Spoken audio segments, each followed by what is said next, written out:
Types of oxides. Types of oxides discuss गर्नुभन्दा अगाडि oxides भनेको चाहिँ के हो?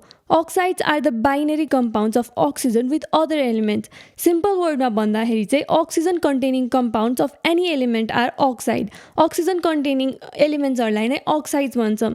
Oxides are further classified into acidic oxides, basic oxides, peroxides, amphoteric oxides. First मा चाहिँ हामी acidic oxide discuss गर्छौं. The oxides of non-metals. Non-metals को oxide लाई नै acidic oxide भन्छ. It is also called so because when they combine with water, सँग combine गर्दाखेरि चाहिँ they produce acid and are neutralized by bases. For example, SO3 and CO2 are acidic oxides. SO3 when reacts with H2O, it gives H2SO4 which is sulfuric acid.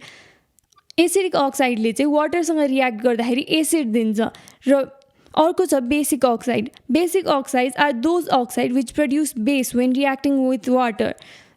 Those oxides जसले चाहिँ water सँग react गर्दाखेरि चाहिँ base दिन्छ त्यस्तो oxides हरुलाई चाहिँ basic oxides भन्छौं.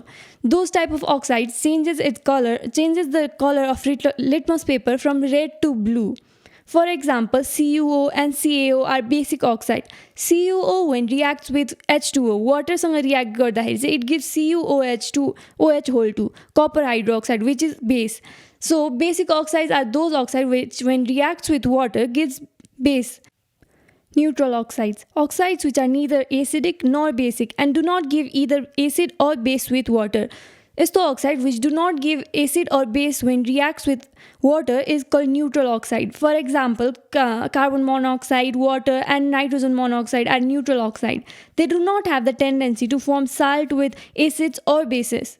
अर्को छ amphoteric oxide. Those oxides which exhibit the properties of both acid and basic oxide are called amphoteric oxide. Those oxide which shows the property of दुईटै base र basic र acidic oxide दुईटैको property देखाउने oxide लाई चाहिँ amphoteric oxide भनिन्छ.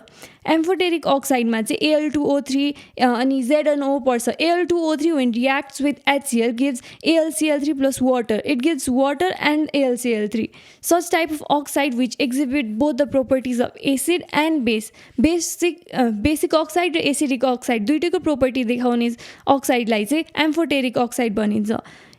Here we can see in the periodic table basic oxide, acidic oxide, amphoteric oxide लाई outline गरिएको छ.